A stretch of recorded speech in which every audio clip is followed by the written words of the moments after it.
Welcome in, everyone, to the Tuesday Night Football Show presented by Fire+Vine. Live on the rooftop of Fire+Vine. My name's Jacob Vincent. That's Noah McKay. The rooftop is back open here at Fire+Vine, and I'll tell you what, I almost did a King of the Hill. I tell you what, it is tremendous up here at Fire+Vine. They've got the shades on that side, so the sun is not pounding you in the face. They've got fans going. The roof is retractable, which is it's insane, pretty phenomenal. On the rooftop, by the way, there's a roof on the rooftop. It's pretty cool. If you haven't come out to Fire+Vine, absolutely come do so, especially now up on the rooftop. It's week number 2 of the high school football season. It's going to be a lot of fun. We've got a lot to get into. There's a lot that happened last week. A little bit. It's one of the crazier week ones that I can remember, and so there is a ton to talk about. I'm excited to get it, and you're right.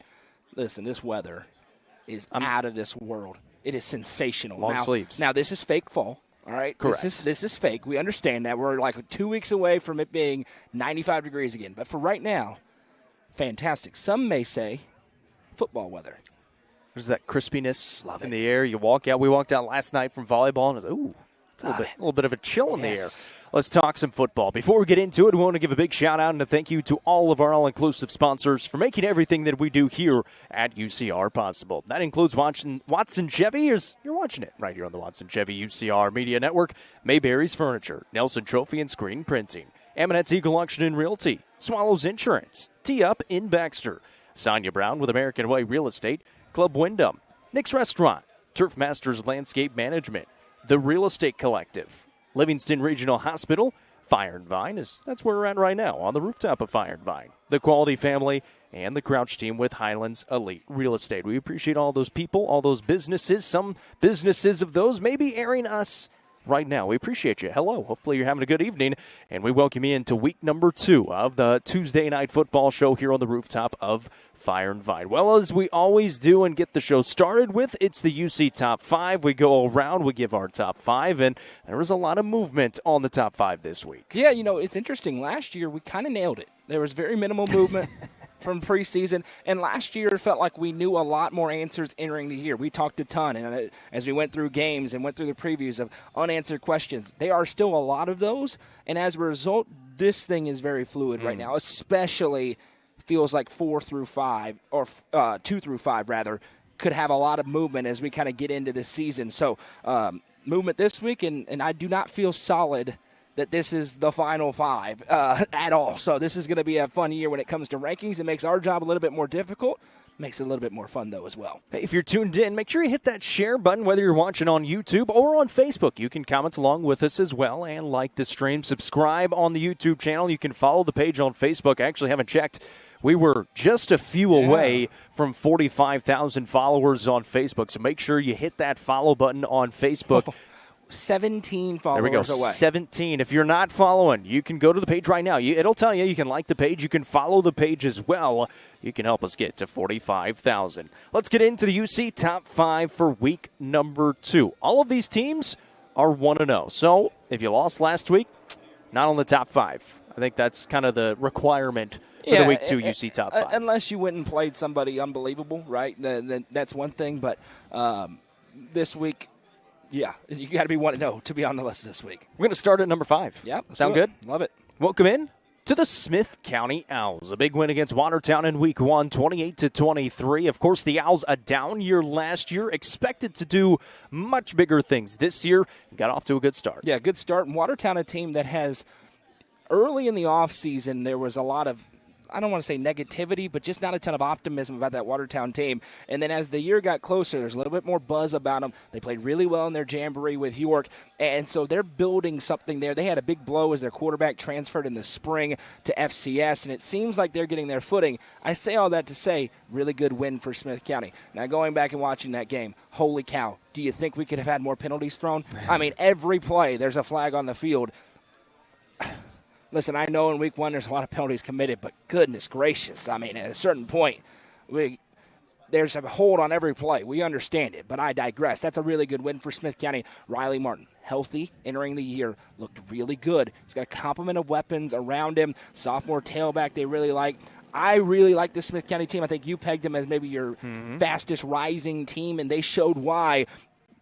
Very interesting slate coming up for the Owls, but if they're able to work their way through it and continue to win, I think they're going to build a lot of confidence as they try to regain the form they had a couple of years ago. Big one with the Clay County Bulldogs coming up this week. We'll get into that coming up in a little bit. So Smith County at number 5.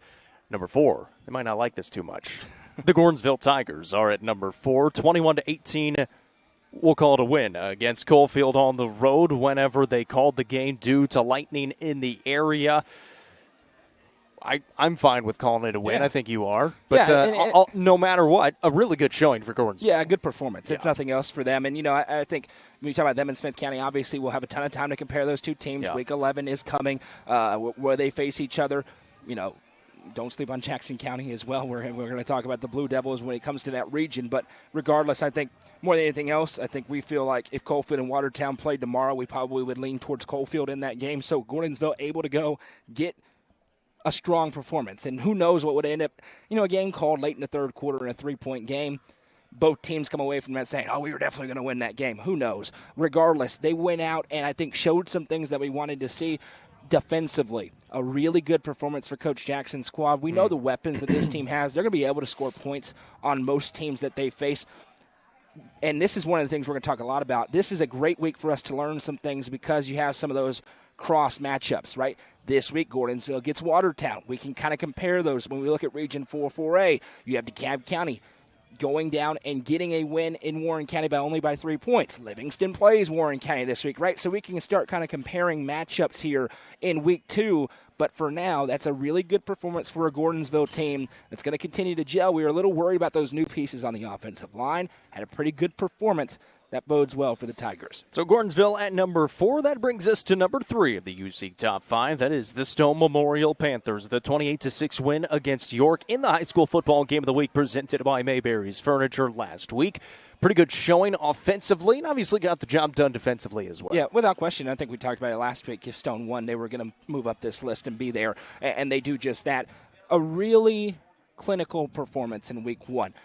Noah Potter made really good decisions with the football. He threw the ball great, had 4 touchdown passes. You saw the weapons that he has at receiver, 3 guys plus, but 3 guys that all do different things with Hunter Haney, Dylan Phillips, and Caden Page.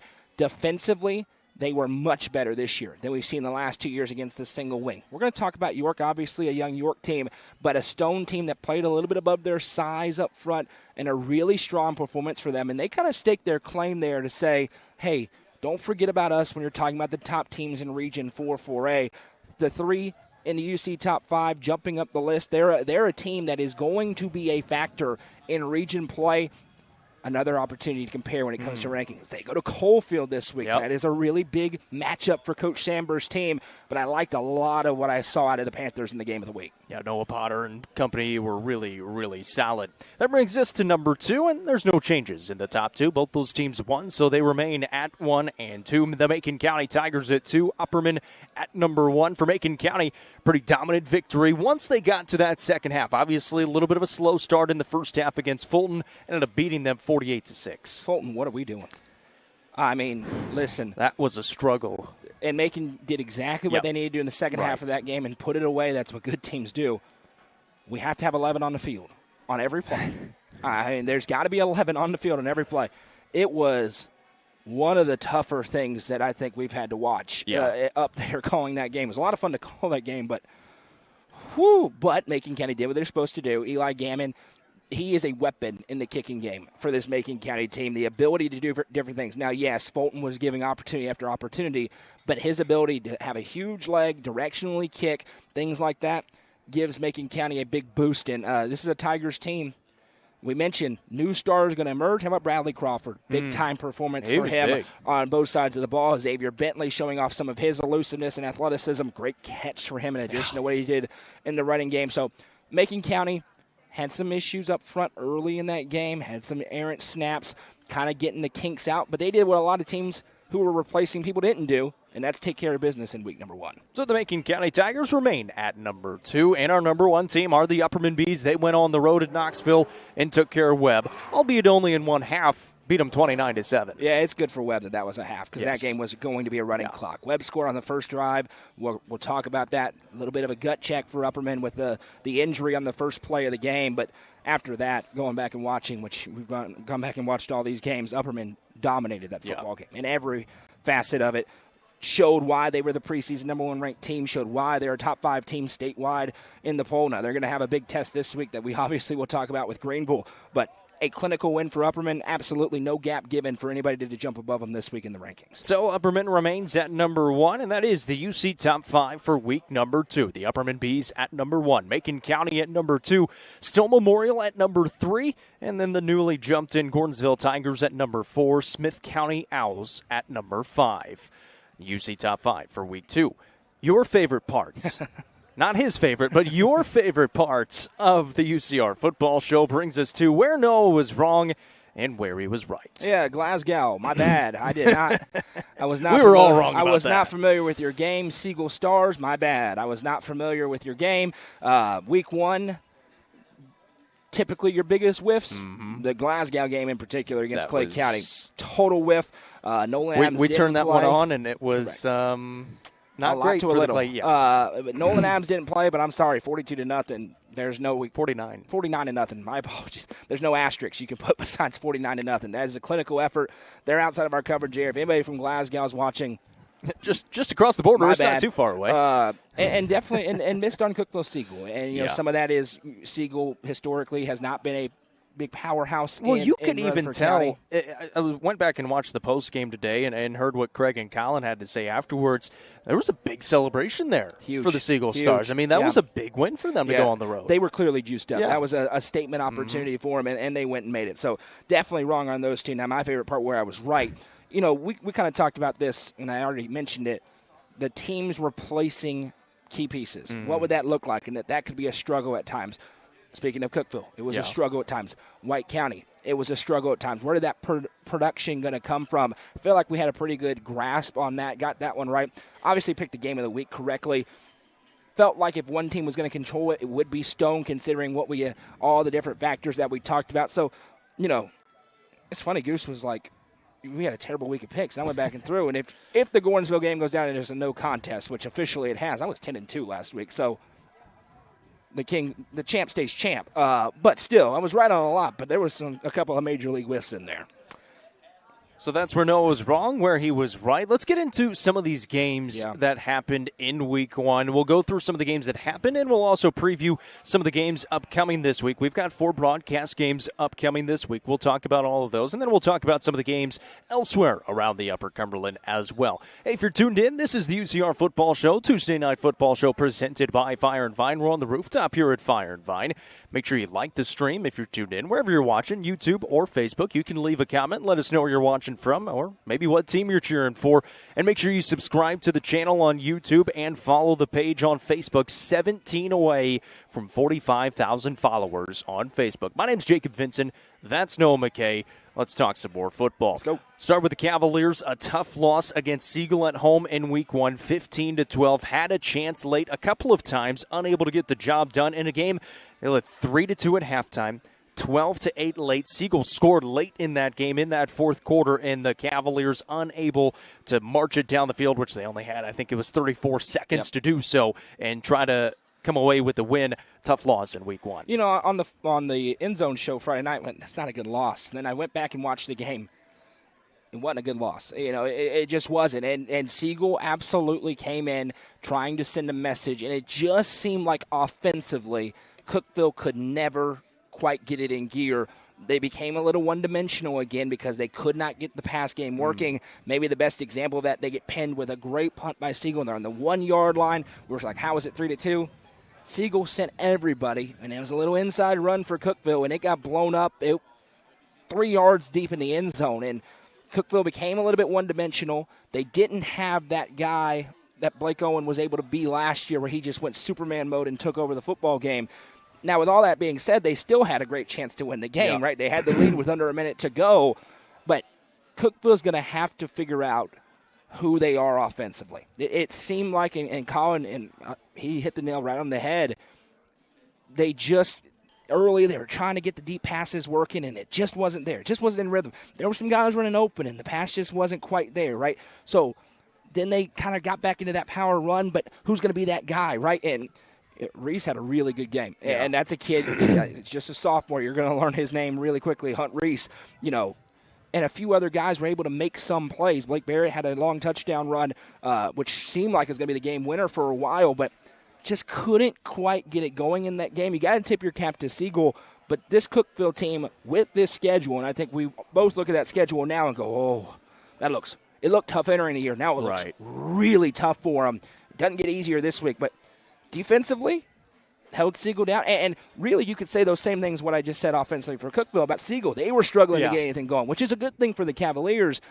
But against this schedule, you're going to have to be able to score points. And can they get that passing game in rhythm? Because it feels like that's what they're going to have to become if they want to have a lot of success offensively. Of course, they had a touchdown called back late in that game as well on a block in the back that, according to the broadcasting, Craig and Colin talked about it, maybe a little bit controversial. Obviously, we weren't there to see it. I went back and watched it, and it was one of those where the flag comes from the far official, away from all the Cookville grandstands, which were packed. You got to credit the Cookville fans. That place was a great environment, but it was far away, and then it's hidden as everybody's running. And so you have one official coming in, and everybody's celebrating the touchdown, and that really eggs it on to feeling like, that was a really late call when the physical call came in late, but I think that flag was there pretty early. But, the reality is we all expected Cookville to score more than 12 points in that game, and that's what it comes down to. You're going to have to. You have to score more. Yeah. If you don't score more than 12 points, it's tough to complain about a call in a game. Well, let's talk about the game they got coming up this week because it is a doozy. They got to go on the road to Franklin Road Academy, South Nashville. Going to be a tough one. Right off of 65 right there. We'll be there for it on UCR 4, presented by Watson Chevy with myself and Wes Shanks on the call. We're going to have a good time on the broadcast. We'll see if the Cavaliers have figured some things out offensively. They're taking on this FRA team who was 1-0. They beat South Gibson on the road last week, 43-21, and this FRA team is stacked with good talents. They've got one of the top players in the nation. Let me repeat. They've got one of the top players in the nation, 29th ranked player in the nation in the class of 2027. And Amari Sanders, he's a linebacker, he's a running back, he's wide receiver. He's going to be going everywhere on the field. They're going to try to get him in space. They've also got Jane Rush, who is a 3-star, and then one of their linemen, and Keelan Neal, is also a 3-star. So they've got talent all over the place, as you expect them to have. It's going to be a tough place to play. Their first home game as well. You got to go on the road, a long road trip, about an hour and 20 minutes, hour and a half, depending on bus or car, however you're going to get there. Plan for longer. The traffic's going to stink. It's going to be a tough matchup. How good are they? The 3-ranked team in the Division II AA poll, behind Boyd Buchanan or head coach Gary Rankin and BGA, who I saw in a scrimmage a couple of weeks ago, and that team is legit. Yeah. I mean, this is as good as it gets. With all that being said, a gigantic opportunity for Cookville to bounce back. Obviously, if you win the game, unbelievable. Everything is forgotten about week 1, and we 100%. go, weird game, bad weather, throw it out the window, who cares? Yep. I think this is a spot where Cookville, for this year, they have to be competitive. You don't have to go win the game. You got to go compete in this game. You've got to make it where in the fourth quarter we go, that's still a ball game. Cookville with a chance to win it. And if you win it, that's fantastic. If you lose it, you say, okay, we went on the road. We really tested ourselves. We're still okay. And we get our arch rival next week where we can start to try and push forward, right? We see it every year. Teams with a slow start. Last year in the Upper Cumberland, it was York. 0-2. Everybody wrote them off, and then they won 11 straight. So this is not a, you have to win every game. It is not a must-win game for Cookville, but I do think it's a must-compete for Cookville. You got to go up with a real offensive line, right? FRA turns on the tape, and they're going to see Austin Hone and say, okay, we got an issue up here up front with this Cookville team. So is this an opportunity for Caden Cisco? Can Easton Davidson kind of settle in? It's his offense, right? Can he kind of settle in and start to find some of those deep shots? One area where Cookville could benefit is naturally you're going to look at the scoreboard and say this team just lost to Siegel. And all those coaches are saying, don't worry, don't think about that. But it happens in a high school mind. They just lost to Siegel. We're good. this is a Cookville team that is dangerous enough to go and capitalize on an opportunity like that. But they're going to have to go with a high compete level in this game. Taylor Hennigan's going to have them fired up. Taylor Hennigan's a really good football coach, and I think he recognizes the need to go compete in this game. It's why he scheduled this game. It is a must-compete game for Cookville. Obviously, the defense pretty solid against Siegel, but this offense for FRA is going to be completely different, so they're going to have to be maybe even a little bit better. Yep. Offensively for the Cavaliers, where do they go? I mean, do you stick with that passing game? Because even if you go back and watch that game against Eagle, if you hit on 2 of those, yep, you feel a heck of a lot better. You win. I mean, they had a couple of shots to the end zone. You catch it, you win the football game, right? And so, there's a little bit, and to draw a comparison, go Vols, GBO, the Real Orange, taking over Atlanta on Saturday. But, last year, early in the season, Tennessee's defense had to carry them because the offense was out of sorts. Nico, get out of here, but was, a little bit off, right? And they had some guys open. They wouldn't hit, and the defense would keep them in games. And then all of a sudden, a couple of games, they hit some of those shots. Against Alabama, they hit a couple of shots, and they win the game. I think Cookville's got to stay with it. Yeah. Recognize the skill set of your players. Recognize you got a quarterback with a big arm that was just a little bit off on a rainy night the first night of the year. Listen, you got to be able to run the football some. Mm-hmm. And you got 3 guys who are very capable of carrying the rock, between Banks, who came in a little bit at the end for some power back duties, Reese, who I think is really going to emerge throughout this season, and Barrett, who's kind of a hybrid of both. You got to be able to run the ball some, especially on that left side of that offensive line. But I really think the explosiveness that Cook was going to have to find against 6A competitions going to have to come from that downfield passing attack to Jones and Cisco on the outside. What do you like? Yeah, listen, I think I expect a spirited effort out of Cookville. I think Cookville is going to compete better than many people around the state will think, but I think this FRA team is really, really good. Yeah. Could be in the D2 2A championship game. When they play BGA, I want to watch that game. I mean, it's going to be an unbelievable football game whenever that is. So I'll take Franklin Road Academy to win the game. Cookville's defense keeps it interesting. A couple of late scores, though, push it up. I'll take FRA 35-21. I'm similar. 2 scores, 28-14, kind of along the same thinking. I think this offense for FRA might be just a little bit too much to handle. I think that Cookville offense finds a little bit of rhythm, though, and gets that going into week 3. Can I say this about the picks? I get the picks and everything. These scores, part of it. I'm just going to be honest. There's not a whole ton of complete guesses going into the scores. Yeah, I mean, and it gets into our next game. Some of the Livingston players, which I love it when the players get on to us about the picks. I was like, we all picked you. Like, what was the score? I was like, what score did I pick? I'm going to be honest. Don't worry about the score so much. Now, if I pick against you and you win, I can take it. Sure. But the score, I mean, come on. There's not a whole lot of thought going into the score. I can honestly say I don't go look at, okay, they're scoring this many points a game. This defense is, it's just. 35-21 just came out of my head right now. Now, I thought about the pick a lot, but 35-21 just came out of my head. Just so we're clear. Let's talk about those Livingston Academy Wildcats because they did get a big win. They beat Cumberland County on the road on Thursday, 47-9 to open the season. First game across the Upper Cumberland. How about the game Caden Weitzel had? Yeah. My goodness, on the ground, 19 carries, 178 yards, 3 touchdowns. He caught 3 passes for 70 yards. Defensively, he had an interception, forced fumble, and a fumble recovery. It essentially ended up being a scoop and score. Yeah. And, a heck of a game for the Wildcats. Adrian Jenkins was really good at the quarterback position. I guess the only bleak part is they kind of got gashed in the run game a little bit defensively. Yeah, listen, it's a very good win. Congratulations to Coach Qualls and that staff on their first win. Coach Caleb Qualls. Goose. I don't know what. He was flashing back to the Vols a little bit on that story, but we got it. The edit button's great. But congratulations to them. A lot of interesting things out of this football game. And you can say what you will about, Cumberland County went independent and all that stuff. Listen, less than a year ago, these two teams played, and it came down to the last second. Correct. Right? And this year, Livingston went in and left no doubt. They rolled to a big win. That is a testament to the development that's happening there. The thing that's, I guess, catching on is they've got some juice. They do have some juice around that program. That's true. But, I think it's a Livingston team, and I mean this, and this is a very good thing. They were extremely competent, meaning they didn't have the not having 11 men on the field. Doing the little things right. The little things were correct. The play calling, I thought, was really creative at times. Yeah. And I like the fact that they identified some mismatches. They went after, right? First drive of the game, they go down, and you see 2 fade balls to Rocco Carwile. We don't see that a ton around here, but they really like the matchup with Carwile. Him and Jenkins are a great – they missed the first. They got the second for a touchdown. And I was like, I don't think a lot of coaches would sit in there when they are able to run the ball or just do little dump-offs and have the gusto to call that play and trust your guys to run it.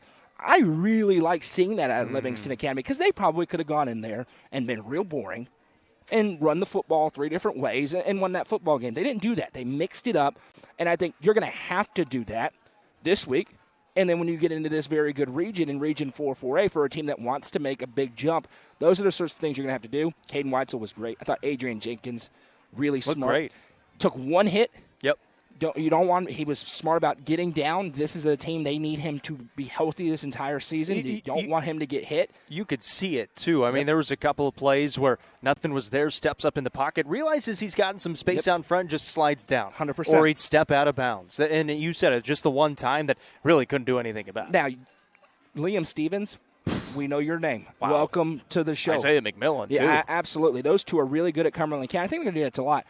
From a Livingston perspective, that is a concern because, what happens when that is Xavier Bentley? Yeah. What happens when that's Carmine Phillips and Bromsden Chaffin, right? You have to go there if you want to compete in this region. What happens when that's Cole Sims and JoJo Dowell? So they're going to have to get those things corrected. But I think you're happy to have to correct those things after a win like that if you're Hawkeye. Big win, 47-9 over Cumberland County on the road on Thursday, so they are 1-0 on the season. Let's talk about the game they got coming up on UCR 3, 7 o'clock. They'll host Warren County at Livingston Academy, presented by the Overton County Farm Bureau. Craig Cantrell, Colin Castleberry will be on the call for this one. Warren County fell in a close one to DeKalb County in Week 1, 19-16. DeKalb County able to pick it off late. That game did finally come to a close, officially came to a close, and they got it done and in the books. So officially 1-0 for DeKalb County, 0-1 for Warren County. Warren County, another independent team coming into it. Sounds like they've got some few athletes in the program, though, coming into it as well, and should be a good matchup here for Livingston Academy and possibly a chance be 2-0 going to the black hole. Yeah, this is a very interesting football game because Warren County showed us some stuff last week against DeKalb County. They're another team.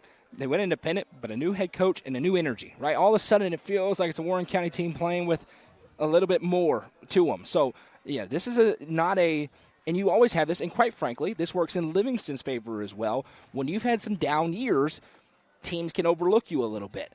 I think that should caution both of these teams to not do that, right? You are trying to build that success that maybe you haven't had on the gridiron so far. They've had it in other sports, but not in football. So, it's a really interesting game from that perspective. And listen, we talked about this. It's a Livingston team that said they want to make the playoffs. DeKalb County was not a playoff team last year in this region, but DeKalb just played them. And we're naturally going to go, okay, DeKalb just won by 3. Does Livingston win? Does Livingston lose? What does that look like as we try to get a gauge on this region? White County against York. We're going to talk about the same thing. York just played Stell Memorial. We're going to compare when it gets to Region 4-4A. That run defense is going to have to improve this week, though, against Warren County. Warren County is going to see what Cumberland County did. And listen, Cumberland County had a couple of long ones. One in particular get called back. Yep, Do 74 yards. I mean, they ran really had effectively. An 80-yard run as there well. Were a couple of times where I was kind of stunned that Cumberland County dropped back to throw. Yeah. They got, especially early in the game, they would drive it down about the 20, and then they throw it and it'd be a pick. And I'm like, why would you ever just run the football, right? You're having that success, just run the football. So they're going to have to get some of that corrected. But going back home, should be a really good crowd at Tom Davis Memorial Stadium on Friday night, right? I like the matchup from Livingston for that perspective. Keep giving the ball to Caden Weitzel. Keep getting it into Rocco Carwile's hands. Keep letting Adrian Jenkins mix it around. He did a great job of throwing to different guys, and I think it could be a good week for Livingston. Yeah, just shore up that run defense, see what you can do, and I really like that pass game. I mean, you got Rocco Carwile on the outside. Jesse Gentry was really good, too. He had an interception early in the game. Tremendous interception. Yep. And then obviously we know the athlete that Caden Weitzel is. Again, if Adrian Jenkins can stay healthy, it's going to be exciting to watch this Livingston Academy team. And that's a big deal. They're going to play an exciting brand of football. Yeah. That was they was were fun to watch. They were a fun football team to watch. That's a big deal because all of a sudden maybe a few more kids want to come play football. Yeah. Right? Yeah, exactly. There's more people that want to watch you play football. When you're playing an exciting brand with a lot of energy, and that's exactly what Caleb Qualls and his staff have brought, I think it's really good. There's a couple of athletes who walked in and they're holding a Cookville helmet. Sorry, it distracted me. But I think that it's a Cookville team it's a Cookville helmet. It's a Livingston team with a lot of energy, and I think that's only going to increase. And if they can win this week, that game next week at Smith County becomes very interesting very quickly. Who you going with? Yeah, this is both teams, I think, are on the rise. I really like Livingston being at home in this game, and I think Livingston senses this as an opportunity to make a little bit of a statement. So I'll take Livingston to win the game. I'll go 21-14. I'm going to go a little bit closer as well, 28-21. I like the points. I like the offense. Defense obviously needs to shore some things up, and only gave up the 8 points in week 1, but we'll see how they can do here in week 2 against Warren County.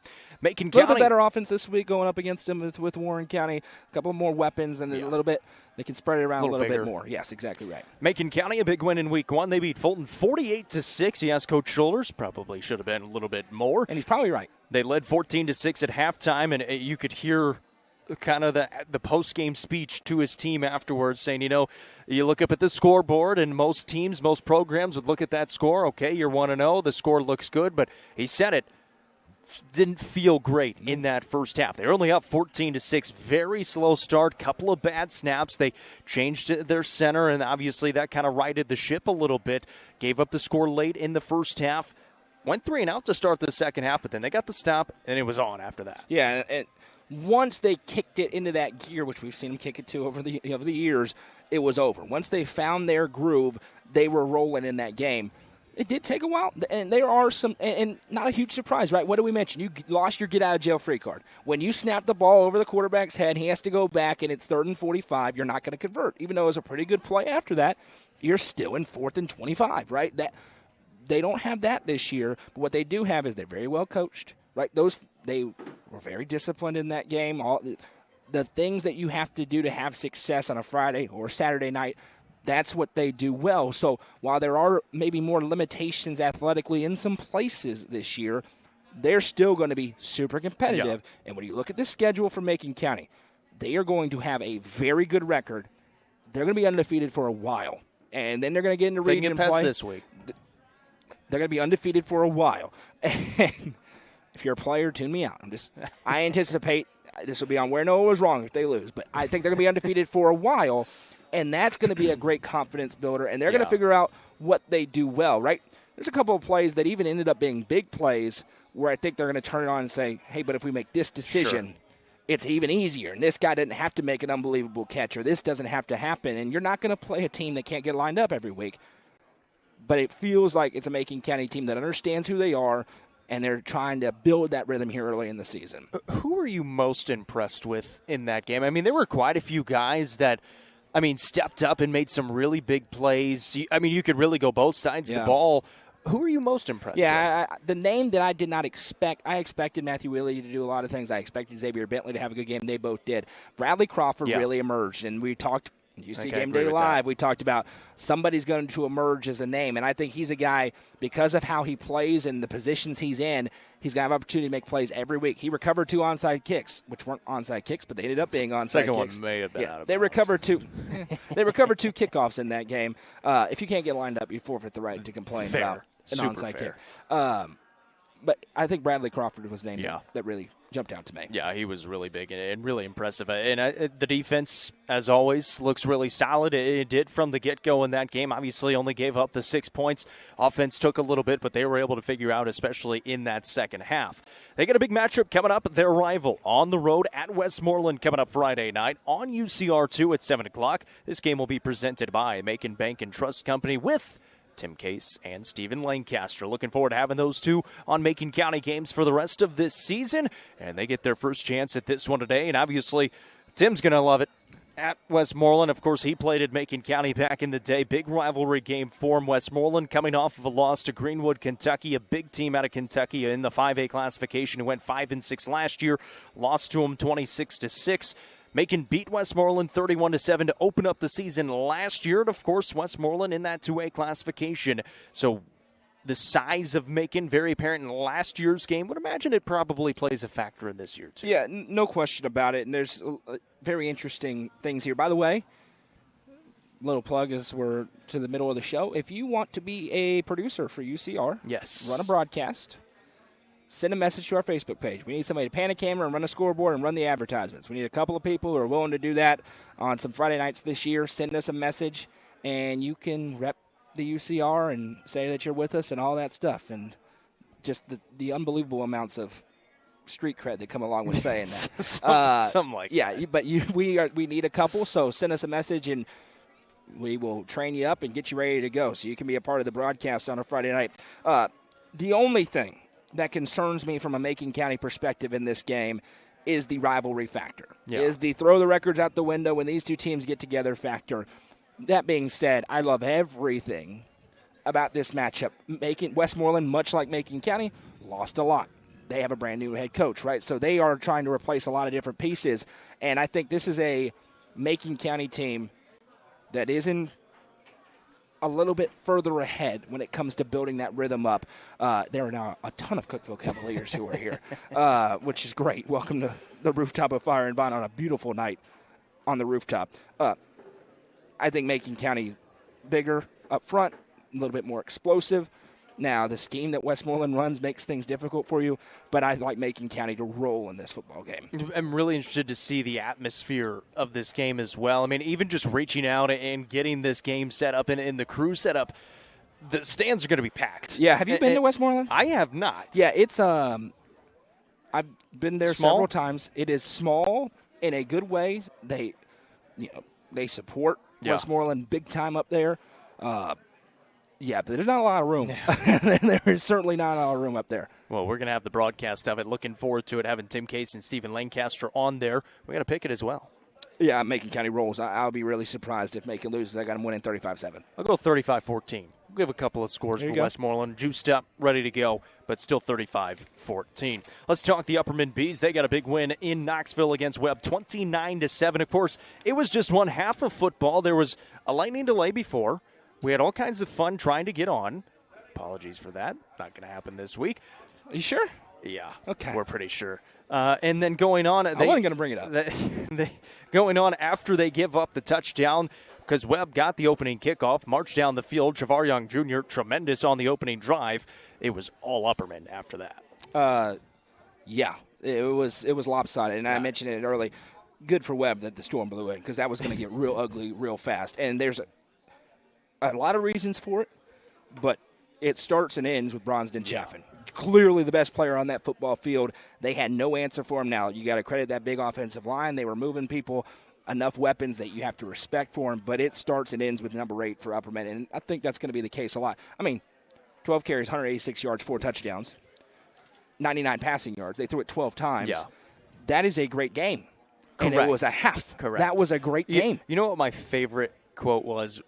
Tim Case, when we were doing the Macon County game, he watched it, of course. He goes, did Webb watch film on the Upperman Bees? It was a great question. Because you look at the film, and number 8 stands out.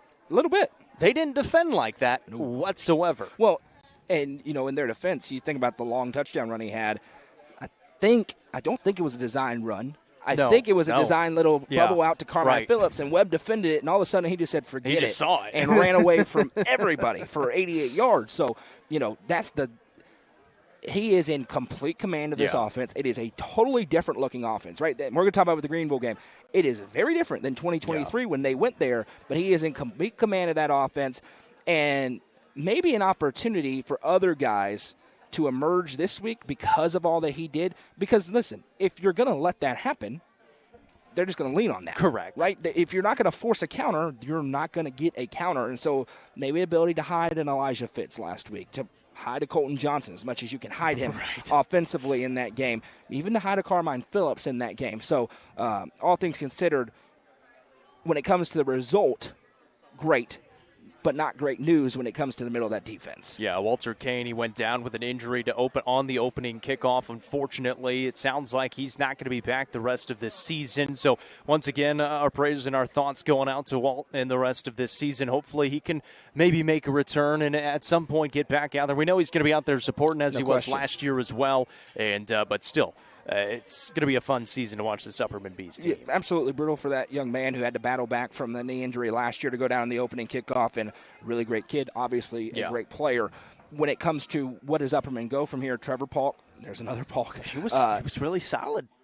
And when you get to stand next to Colton Johnson, and you get to That stand next to helps. Jude Fitzpatrick, that can help ease you in just a little bit. So, they held Webb to 7 points, and I think you have to say that 7 points was a factor. Yeah. Because that's gut check time, and you're trying to get a new Mike linebacker in there immediately on the fly. Now all the Cookville players are wearing their helmets, so that's but then they settled in. You mentioned Trevor Polk. He played well. He's going to be tested majorly this week. And I know you want to talk up front. Upperman dominated this game. We can talk about Bronsden and the weapons. Webb had nothing for the Bees up front. And that was one of the things going into that Webb game that Coach Shanks and I were kind of talking about and getting ready for. They've got two guys on there. They were brothers that were ranked in a couple of polls within the state of Tennessee. They had nothing. And obviously you get past that first drive where Webb dominated, but like you said, you're kind of back on your heels after the start that you had. Walt goes down on the opening kickoff. You're trying to find your Mike linebacker in the middle of all that, and obviously they go down and score, but then they were able to figure out, and Bronsden in the offense to kind of right the ship for them, but especially offensively, they were getting whatever they wanted. Yeah. And then defensively, quarterback had absolutely no time whatsoever. Under assault. I mean, so their running back, Baxter Johnson, a senior, was a really good running back. He gets hurt. He goes out. So they try to move Shavar Young Jr., the guy going to Clemson next year, into the backfield. Well, that wasn't going to work because he wasn't even getting any time in the backfield either. So then they put him back on the outside. They're trying to get him in space, but their quarterback has no time to get the ball out in time. It was really, really impressive. And I think a lot of it, too, is Colton Johnson is obviously going to take up a lot of that because he's the biggest guy. Tate Porath was great. Yeah, Tate Porath he was really coming good. off the edge a couple of times, really just blowing it up. Trevor Polk was really good as well. That linebacker core, obviously it starts with that defensive line. They got to pick up the blocks, but that linebacker core was really, really good. Well, and they're back to a lot of their 3-3 stack stuff, which is you got to eat up double teams if you're the front three, and that opens up a lot of lanes for those linebackers to run through, and then you got to take on blockers and make tackles. And certainly we know Johnson and Fitzpatrick can do that. It's an opportunity for Trevor Polk to show he can do that. But listen, a dandy of a game coming up this week. It's the UCR High School Football Game of the Week presented by Mayberry's Furniture. Coming up 6:30 Central Time. Long road trip. Upperman traveling to Greenville. It's a rematch of the semifinals back in 2023 a couple of seasons ago. Bronson Chaffin, he did play in that game. Zay Anderson, he did play in that game. There's a couple of big names in this one. It's not going to be Go Vols coming up Friday night. It's always Go Vols. Noah McKay, Jeremy Tallison, Hallie Gunlock. I called her Ledbetter like 8 times. I had to apologize. She got married. Hallie got married. She's like, it's fine. She's super nice as always. Hallie Gunlock. I'm going to keep saying it until I get it right on air. Both teams 1-0 coming into this. Greenville, they beat Morristown West 35-0. That was another game where you look at the tape and what is kind of going, what's going on here? Because obviously Greenville is very, very good. Yes. We're not saying that they're not Another good. game that was called late in the first half there. Yes. It's an official result. Yes. So 35-0 in, I think there was a half. couple of minutes left to go in the first half. And, I mean, they were, like you said, kind of just bubble screens, dump-off passes. There weren't really any deep shots. There was a couple, and it's just Zay Anderson running behind people, and Caden Ball drops it into the bucket, which, it reminds me of back in the day when you're on the playground and you say, run straight, and there's nothing you're you can drawing do about the it. play up on the football. And not to say that that's what they're doing, but just he is such a superior athlete to be a 4-star going to the University of Tennessee at Knoxville. Go Vols. You've got to be able to flat out run, right? To play in Josh Heupel's system, you need receivers with a ton of speed that can flat out run. Zayden Anderson, as a sophomore, scored 2 touchdowns. Yeah. Both touchdowns for Greenville in that semifinal game. This is a great game. Now, this is very interesting because, and I'm sure we'll have a lot of our friends from Greenville tuning in who probably didn't love my analysis or my call, quite frankly, of that game. This is a very different matchup in part because of when it happens in the season. We don't have a ton of answers, right? 2 teams that each went and really dominated their opponents. Didn't get to play a full game. Sure, is Webb better than Morristown West? Yeah, I think so. But it doesn't matter because they play a half, and both teams just clearly outclass their opponents, and they don't have to get deep into their bag, right? So how deep does that bag go? We don't know in week 2. Both teams are going to have to go there, though, if they want to win, because this is the definition of a measuring stick game in Class 4A. I mean, 2 teams with state championship aspirations, obviously Alcoa a heavy, heavy favorite, but that want to go on deep postseason runs. no shortage of superstars. We can get into the matchup. But two very different teams than they were in 2023. Bronson Chaffin he was great in that game. He is a million times better than he was in that game. And Greenville, without Carson Quillen, they still have really good backs. And Caden Ball, who played a little bit, couple of drives in that semifinal game as a sophomore, now as a senior, multi-year starter, great dual threat guy, has the power, has the receivers to throw it up to. So while it is, we could talk about the revenge factor for Greenville, it is a super different game than it was in 2023. I'm really interested to see Upperman's offense in this game because we got just kind of a little bit of a taste of it against Webb, and they put up 29 points in the first half. Really interested to see kind of what they go to here in this game against Greenville. And we saw 5 wide a little bit. Obviously, we didn't see him run the football as much as we're used to. Bronson Chaffin, of course, he ran it a little bit. Carmine Phillips, like you said, didn't have to touch it as much against Webb. They were able to move the ball around. Obviously, Bronson Chaffin got the heavy part of it. Interested to see as well how Greenville decides to defend this, I guess, new-look Upperman offense. Yeah, I think we may have just gone down for a second, but we are here live, so apologies for that. As we move along, trying to make sure that we are good. And we are live on YouTube, now waiting for Facebook. Looks good on Facebook for me. To regain. Are we still moving? Yeah, there you go. You just hit there. It is. So we'll kill a little bit of time until it pops back to life, and then everyone will see us killing some time. It may end up going to a new stream, but we'll just stay here and incoherently ramble through it for a moment. You tell me when it comes back on as it keeps trying. Oh, there we go. We're live on YouTube still, but it's going to restart on Facebook here in just a moment. So, hello, everyone, if you're tuned in. If you're on YouTube, hello. This is the UCR Football Show. It's presented by Fire+Vine. By the way, it is absolutely packed up here on the rooftop of Fire+Vine. The brand new rooftop. They got the roof. They got the fans going. It's pretty awesome up here. It is tremendous up here. The retractable roof is about fully closed, but no rain to worry about.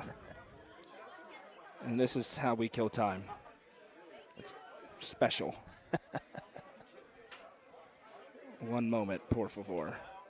Shout out our sponsors. Of course, our sponsors that make everything that we do at UCR possible. We got a lot of them, and we do very much appreciate them. It starts with Watson Chevy. You're watching it on the Watson Chevy UCR Media Network. Mayberry's Furniture, our newest all-inclusive sponsor.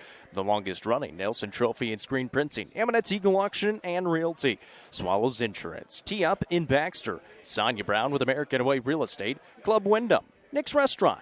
Turf Masters Landscape Management, the Real Estate Collective, Livingston Regional Hospital, Fire+Vine, that's where we are and where we are every Tuesday night for the UCR Football Show, the Quality Family, and the Crouch Team with Highlands Elite Real Estate. So I had to reboot it on Facebook. There we go. We'll give everybody a couple of minutes to roll in here for just a moment. Maybe a good opportunity for you to run through our broadcast games. Yes. As people roll into a new stream, we are previewing the high school football game of the week. We'll start virtually from scratch in that preview.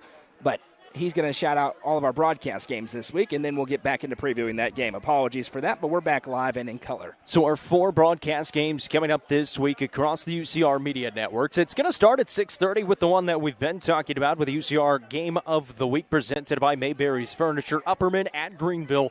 It is a 6:30 Central Time start time. All the other games will start at 7 o'clock Central Time. UCR 2, Macon County at Westmorland. UCR 3, Livingston Academy is hosting Warren County. And on UCR 4, the Cookville Cavaliers will travel to Franklin Road Academy. Of course, on Friday, we'll have UC Game Day morning at 9 in the morning. We'll have the Friday night end zone show after all the action. Might be a little bit later this week. You know, it's interesting. I never know. I don't. We'll have to figure something out. But we will have the end zone show in some way, shape, or form on Friday night. And then I will wake up at 4 in the morning to go to Atlanta to watch the Vols beat up on Syracuse. This might be one of those rare Justin Matheny appearances on the end zone show. It has been broached with him. That may potentially happen. So we'll have to wait and see. You never know. If that's the case, then I'll be watching it back in grave fear on my way back from Greenville. All right, let's get to the preview in the game of the week as we are now By live. the way, if you're back tuned in on Facebook, we glitched out for a second. We're back. Nothing we could have done about it. Sorry about Please that. hit that share button. Let everyone out there know we are back up and live. Now, did you notice how quickly we got back live? Yes, Crazy. Let's talk some Upperman football. Where do you want to start on it? Well, let's just set the tone, and we'll go from Jump Street. The Upperman Bees, obviously 1-0, 29-7 to win in one half at Knox Webb on Friday last week. Lightning delay.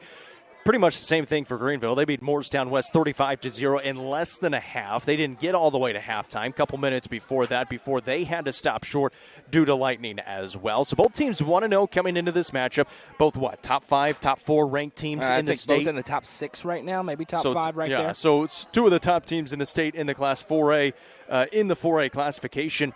2 teams expected to make deep playoff runs and possibly meet later on this season.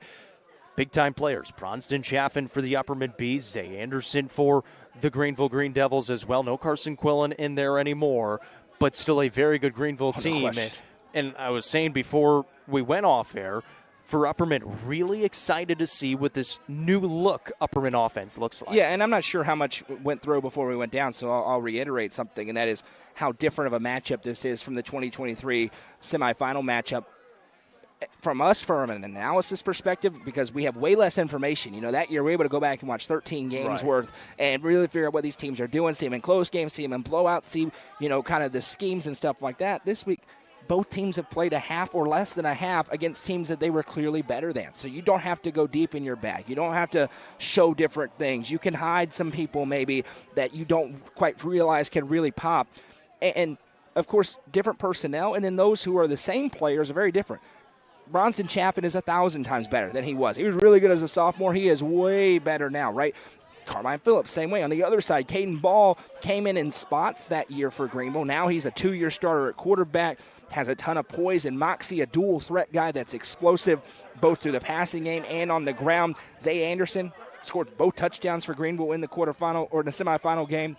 He is unbelievable to have the speed to play in Josh Heupel's offense, and he has it. I mean, he looks every bit the part. Run up, throw it up in the air. He's going to run under and catch it. I mean, you've got to double bracket cover him all night long.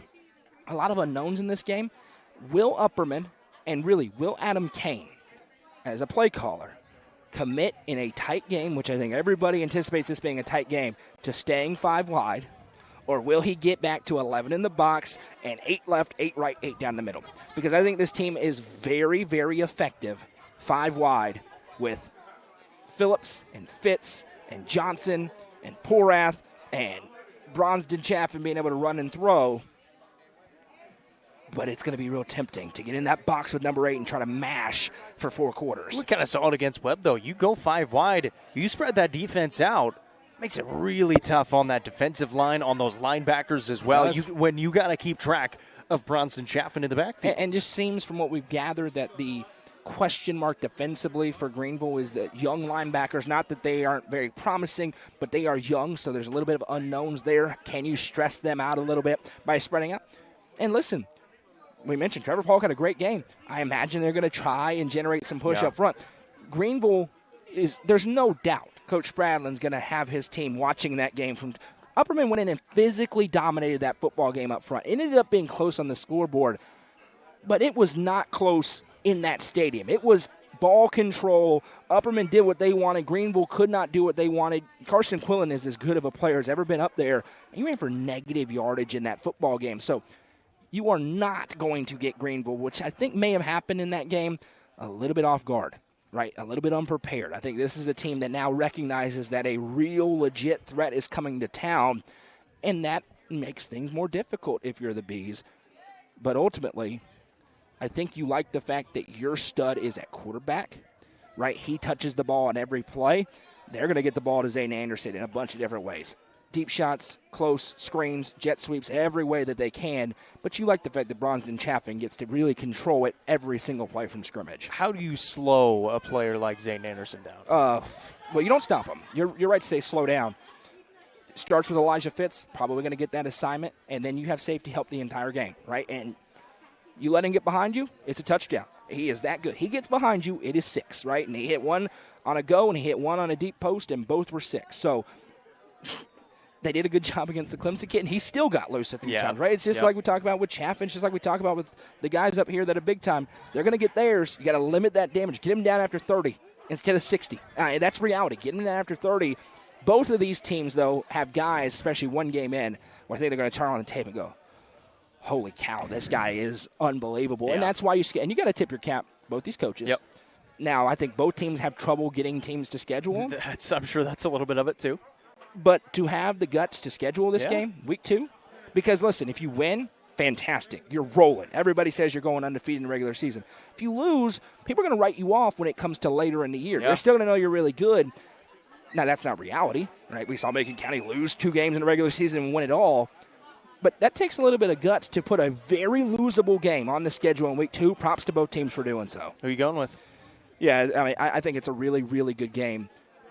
Obviously, we don't know a ton about Greenville right now. The quarterback run game going to be very interesting to watch. Can Upperman get home with 4? Can they get home with 3? We saw them harass the Webb quarterback last week. Hayden Ball, I think, a step up from there. He's seen a lot. He's seen great fronts. I think Bronsden Chaffin has an ability to put himself squarely into the Mr. Football discussion with a big-time performance on Friday night. Give me the Bees. Really interesting game. Let's put it this way. I was more confident in the 2023 pick than I am in the 2025 pick, but I will still take Upperman to go and make it 2 straight over Greenville in Burley Stadium. Give me Upperman 21-14. That's pretty close to what I have. I'm going to go a little bit higher scoring. I think the offense is probably going to play pretty well in this game. I'm going 28-21. I'm also going with the Bees in this one on the road for a big win in week 2. Have a good start to the season for the Upperman Bees. There's some other games around the area that are going to be pretty interesting this week. Of course, we talked a little bit about Stone Memorial beating York Institute 28-6 in last week's high school football game of the week. Stone Memorial and Coalfield this week. That's a big one. Huge game. A huge game for a Coalfield team that I think is going to officially get to sit at 0-0, but recognizes that they were trailing in the game, and now you go up against a 4A team on the road. And for Stone, trying to show that last week is the routine. A very efficient offense and a defense that can slow down the power run game. Great matchup. Another one, credit the 2 teams for playing it. Nowhere near as big of a road trip as the game of the week is, but a spot where Stone as the 4A team going to feel like they need to go on the road and get a win. And if they do, at 2-0, you start to look at this schedule, they have to be at their best really quickly, right? They get their in-county game with Cumberland County, and then they turn around and very early in the region play, they get Upperman at home. Yeah. So it's a Stone team. The schedule is more balanced this year. The last 2 years it's been gauntlet the last 3 weeks, and they've ended on 3-game losing streaks. They have some more separation with some of those tough games, but they want to be playing their best ball when Upperman comes to town. They go and beat Coalfield. There's going to be a lot of confidence, and Noah Potter continues to build. He's going to have some absurd passing stats this year out of that RPO stuff that they do, because he's just reading it and trying to make a good decision. And the funny part is, Derek Samber said he made a few that weren't good. Got on him a little bit. Don't tell that to me. Noah Potter looked awesome. And he's got weapons to throw to as well. So a very interesting game there between Stone and Coalfield. This one I'm also really interested to see how it turns out for Clay County. They're going to look a lot different this week. On the road at Smith County, of course, they got beat last week against Glasgow 49-0. We didn't expect that, obviously. Not like that. At least not like that. Glasgow turns out pretty good football team. Yeah. Nolan Adams is back. That's going to be a big difference. Smith County, though, they've already got a win under the belt against Watertown. Now they get to be at home against Clay County. Gut check time for the Bulldogs, right? And I will say this for the expert predictions. Bruce Lamb, if you win this game, do not call me. You cannot lose 49-0 and then call me after you win a game. You had to give a couple months on that one, my friend. Does that mean you're going with Smith County? That's the running joke. I don't have to pick it until Friday, so don't put that on me. Regardless, gut check time for Clay County. Got to be competitive here. Again, going up in classification, a Smith County team that we all expect to be very good. They just got the win over Watertown. Now you get your quarterback back. Yeah. You got to be able to score some points. It was tough sledding on offense against Glasgow. And listen, maybe Glasgow's unbelievable. They got a 3-star quarterback. We know that. We don't cover them, and we're not going to pretend to cover them. We may glance at their score every once in a while just to try and check and see. But it's possible that they're just unbelievable, and Clay County as a 1A team went up and had some trouble. We're going to learn a lot early in this game if Clay County can bounce back and be the kind of team that I expected them to be a week ago. Goose might be making the trip. He's not sure where he's going. He's trying to figure it out. There's a couple of good games around the area. Midway at Jackson County, the Blue Devils have a chance to go to 2-0. How about 55 carries between two players for the Blue Devils this past week. A little bit of explosiveness in the run game for Jackson County. Going to 42 points. Mash. Listen, another thing. We don't know anything about Clinton County, Kentucky. We don't cover them. Go and score 42, give up 32. You go, is that, what does that defensively look like? Midway is 1-0. Feels like Jackson County a really heavy favorite. But, man, this Blue Devils team, especially if they can run the way they did last week, we're going to go, okay, there's some real stuff to this. There's some meat on this bone here for Jackson County. I had them as my biggest riser this year. They can take a big step. They can go and control this game, score 40 points, and hold Midway down into the, below 20. Start to feel really good about how Jackson County starts in that 2A region where everybody, and rightfully so, is talking about Gordonsville and Smith County, 2 top 5 teams for us. Jackson County has the ability to play spoiler there and make some real noise in that 2A region. An interesting one, and I say that, Sunbright at Pickett County. This is the one win they had last year. Sunbright has been a struggle. Sunbright almost got a win last week against Lookout Valley. This is an opportunity for the Pickett County Bobcats to get into the win column. Yeah, this has been the game that they've had, and for a team that wants multiple wins, that's what Coach Muse said. If you want multiple wins, you got to win this one, right? This is you steal one somewhere else, you have to win this game over Sunbright to get it at home. And maybe my favorite. On the baseball field. I love it. It reminds me of the old Oakland Raiders Stadium, as we've talked about. This is the sort of game you got to win. And a Pickett County team, yes, it was a lopsided loss last week, but they didn't lose 60-0, right? They didn't just get obliterated off the football field. So now you come back and say, hey, fellas, this is a team we know we can beat. Figure out a way to play your best game. Let that freshman Nicholas go crazy a little bit. And all of a sudden, Pickett County gets to 1-1, and we go, there it is. They've got an opportunity at multiple wins. Really? And by the way, there's a question. We predict the live stream games, the broadcast games during the show. Yeah. Picks on all these other games will happen in the expert predictions column on Friday, and there's a big reason for that. Obviously, this is Tuesday, and we like to know what we're talking about. Take some time to watch all these games. So we don't want to just pick and then say, oh, wait, they got a 5-star who didn't play last week, right? So we pick all these games, every game in the Upper Cumberland, Friday in the expert predictions column. This is a big one. Huge one. Sparta at York. Both teams 0-1 coming into this game. Sparta, a 1-point loss to Sunny Daisy. York, of course, the 28-6 loss to Stone Memorial last week in the high school football game of the week. This is at York, up in Jamestown. A little bit of a road trip for White County. An opportunity for both teams. Normally you think about a 4A team going to a 2A team. You would think it'd be easy for the 4A team. Ooh. You went back and watched that White County game. I did. Really interesting. A lot of stuff we can get into with this. This is a really important game for both teams. Loser goes to 0-2, and it kind of feels like, man, are they taking a step back? Right. That's the question. And for White County, you turn around next week and you welcome in your arch rival in the Cookville Cavaliers, many of whom are right here in Fire+Vine on the rooftop. And a Cookville team that's obviously has a huge test this week that's going to be very hungry to make a statement next week against you. And again, we mentioned this in the end zone show, and it's still true. We don't know what to make of Saudi. They lost a lot. Saudi wins that game. The concern for me for Sparta, they had a fumbling problem before the rain. It seemed like every big play either got called back or had a fumble, right? They scored on the opening drive. JoJo Dowell was able to get in. Then they answer a touchdown for Saudi late in the third quarter with a long touchdown run of their own. Cole Sims able to break one. He's a name that we talked about, a guy who's going to carry the football a lot. He certainly did. I think he had the most touches on the team, at least just by watching the game. The kids at Warrior Media did a really good job with it. It's a Sparta team that needs a win this week. Saudi Daisy was a very pass-heavy team. When they tried to run it, that Sparta front was really good against it. Obviously, we know York is the complete opposite. Yeah. The entire opposite. And conversely, York trying to get a signature win early in the year against a team that was in the quarters last year from 2 classifications up. And we know with their schedule, there's no layups on this one for York. So these are the kind of games that they really want to be competitive in. Somebody's going to emerge and take a big step forward this week out of this game. I honestly don't know who it is as we sit here on Tuesday. Sparta's going to have to figure out a way to throw the football. They attempted a jet sweep at one point that goes down as a pass.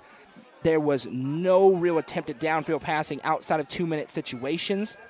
They are going to have to figure out a way to be able to do that, because if all the offense is Cole Sims and JoJo Dowell and some Tucker Pinion running, these Region 4 4A teams are going to be able to key in on that and create a lot of havoc for a Sparta team that only scored 13 points in the game. So not writing off either team. York struggled big mightily. opportunity for both sides. York struggled mightily to move the football against Stone Memorial and really struggled with the pass. That's where it's also interesting because Sparta was 90+% run coming up. I mean, I think the play that tells you the philosophy, you've got a 4th down and 12 with just over 2 minutes to go. You burned a timeout into that play on your own 47, and they ran a little stretch play to Cole Sims on 4th and 12. And now it was a downpour. It was an absolute downpour. Do not get me wrong. But they were running the football like that in the first half as well. So can Sparta develop a passing game? Can York really settle into their single wing stuff? Whoever does has a chance to get a big-time win on the mountain. A lot of weeks, that would be your game of the week. This week, obviously, there's a headline game statewide that takes the cake. But clearly, we'll keep a close eye on that one. White House is at DeKalb County. A chance for DeKalb County to get to 2-0 on the season. We saw White House a couple of times last year. DeKalb County 19-16 win against Warren County in Week 1, and seems like a good opportunity to get another win under the belt. Old school little rivalry between White House and DeKalb in this one. A good opportunity for DeKalb, and I think that Warren County is a team. And I may be wrong on this. Obviously, they're just outside of our coverage area. And I think it's going to be better than the record indicates and better than people think. So while a lot of people may look at that and go, not a dominant win, that's fair. It was not a dominant win. But we saw what we expected to see. Ryan Lyons getting the game-winning interception at the end and playing really well. And Jesse Fouch leaning into this offense. And this is not a super easy offense to become the quarterback of. Steve Trapp puts a lot on his quarterback's shoulder. So as they start to gain a rhythm, this is a huge spot for DeKalb County to really catch that rhythm, and that's a lot easier to do when you get that interception and you win that game at Warren County at 1-0 than it is if you're 0-1. So that's what we got for this week. Before we go, of course, let's give you what our games are going to be. The UCR football game of the week presented by Mayberry's Furniture. We're good. We're live, yes. Obviously. 6:30 Central Time, Upperman at Greenville coming up on Friday. UCR 2, Macon County at Westmorland. That's a 7 o'clock start time presented by Macon Bank and Trust Company. On UCR 3, Livingston Academy hosting Warren County, presented by the Overton County Farm Bureau, also at 7 o'clock. And on UCR 4, the Cookville Cavaliers. They're pretty much all right there. On the road at FRA, presented by Watson Chevy. Myself and Coach Shanks will be on the call for that one coming up Friday night at 7 o'clock. UC Game Day morning, 9 o'clock. We'll get you ready for all of those games and some of those other games across the Upper Cumberland. And then after the games conclude, at some points, we're going to have the Friday night end zone show. We will have the end zone show. It started, obviously, after 11 o'clock this past week. Had all kinds of weather delays and then the drives back. He's going to be 3 hours away. I'll be about an hour and a half away. So it'll start at some point. It will start. We don't know what time or where. Yes. But it'll start at some point coming up Friday night. So make sure you tune into those just Friday games this week. How about that? Last week we had Thursday, Friday, Saturday. That's true. Last week, Thursday, Friday, Saturday. Right now, scheduled Friday games. Weather looks pretty. Don't jinx it. We said beautiful. this last week. And then 5 minutes before that is true. We got to the stadium. Those came out of nowhere. It came out of nowhere. So don't jinx it. That's true. Keep it on the forecast. Well, it was beautiful today. It was beautiful today. It was awesome. But we said last week weather was going to be good because it said it was, and it was supposed to be good. At 3 o'clock on Friday, I would have said the weather was good, and it was not good. It was not good. It was not good. Not enjoyable. No. We appreciate you tuning in. This is the UCR Football Show presented by Fire+Vine here on the rooftop, the brand new rooftop here at Fire+Vine. You got to come check this out. You have to. It's an awesome atmosphere. That's Noah McKay. I'm Jacob Vinson. We've got football coming up on Friday, and we'll talk to you then.